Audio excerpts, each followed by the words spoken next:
Hi there, Bob Ross here to paint some happy little trees with you and talk about Cranford. Hi, Rizzo here to rule the school and discuss Cranford. Lady Spot, shoot some things. A random vampire. I'm here to talk about Cranford. Just Casey, being Casey, talking about Cranford. Okay, so, Chapter 9. Yeah. With Senior Baroni. I'm not even sure if I'm saying that right. Barononi? Something like that. He's spoopy. It's great. It's good for Halloween. Brunoni. That's how I was pronouncing Brunoni. Okay. This entire installment was just perfect. It was fantastic.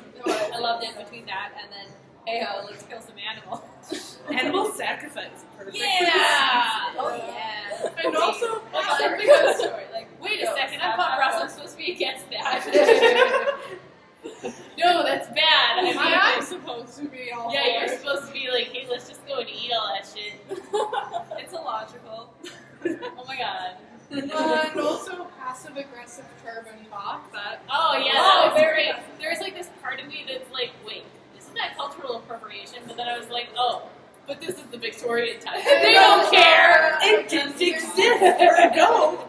It's not there. The Augustan age right before it, it's Mary Wollstonecraft, I believe it was, who really made the Turkish culture popular with her diary entries of when she went there. So after she came back and published it, that was the thing. You wanted to incorporate this exotic culture in your life. Yeah, I know when she's talking about it because I had Dr. Myers class and we read it. So yeah, it kind of connects that Turkish and everything. During this time, that was Exotic. very popular. Even at the same time, though, like, we still do that.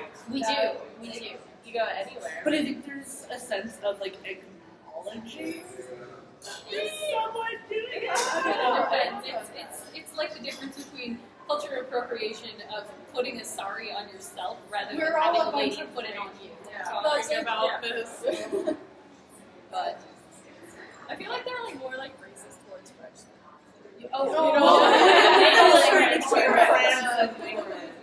Another cultural thing around this time was if you can make a joke about the French, that was the funniest shit.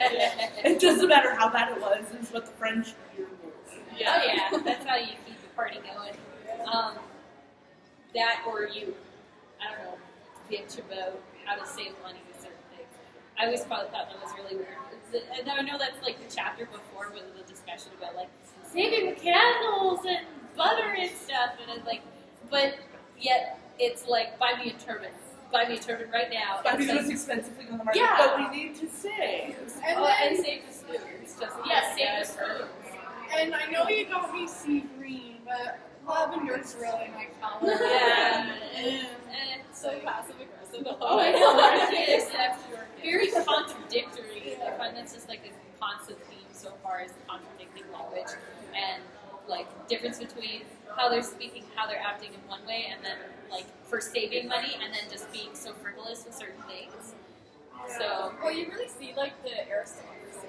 you really do. After, like when they were like sitting in the front, and then everyone else is standing behind, and like all salty and like kind of like giving them like jealous looks and like envious looks or something like that. But see, that's what I'm not sure what I think Victorian period, right? Like, you know, like the highest of the aristocrats, and like everybody else standing.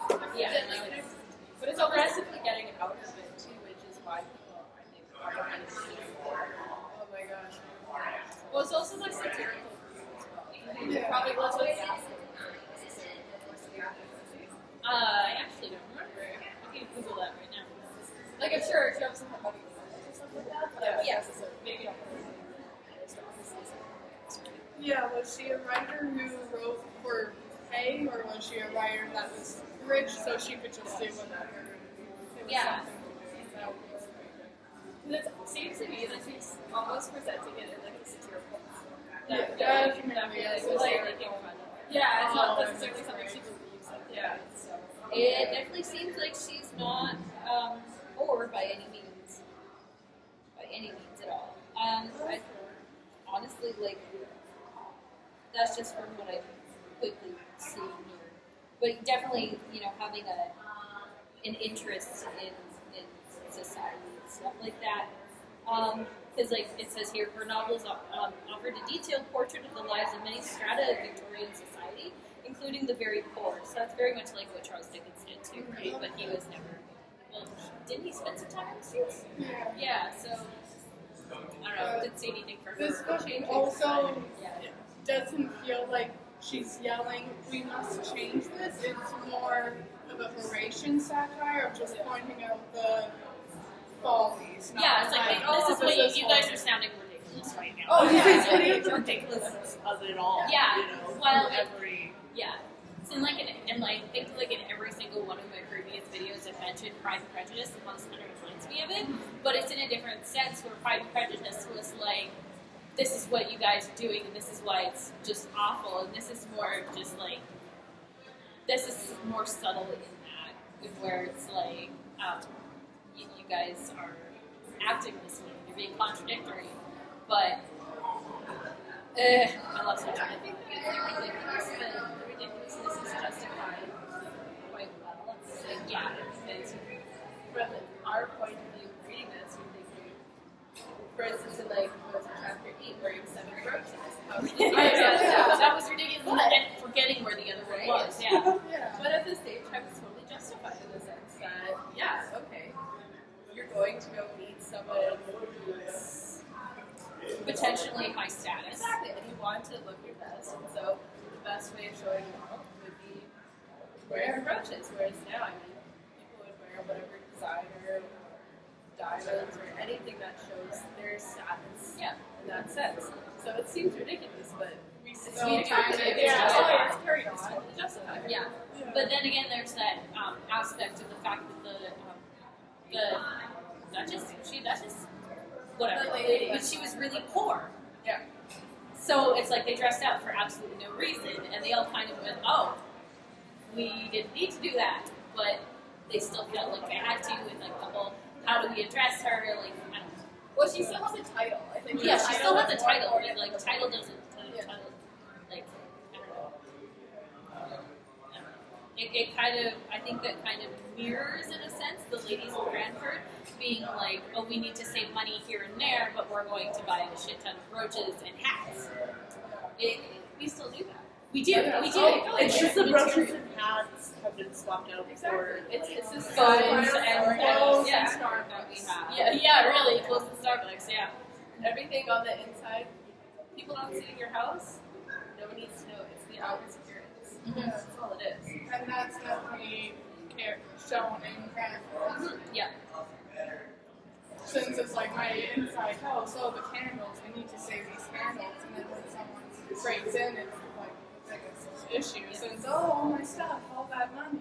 Yeah. Yeah. Yeah. So what do you think is happening with all these break-ins? Like break-ins. Oh! Like I think this this is so dramatic. Like dramatic. Yeah. It's the worst. Exactly. I feel like it's all rumors. I think someone's just like wanting to see something up. That, I mean, really, like I believe it. People aren't getting broken into for. It's like walking around their property and they're freaking out that these French people. For spies, right? The French Yeah. spies are coming to like this small town to steal their spoons. Heard the story, and then the next day everyone has like these suspicions and feeling spooky. And then see something, and it's like, oh no, it's true, the French. The French. I feel like it's just like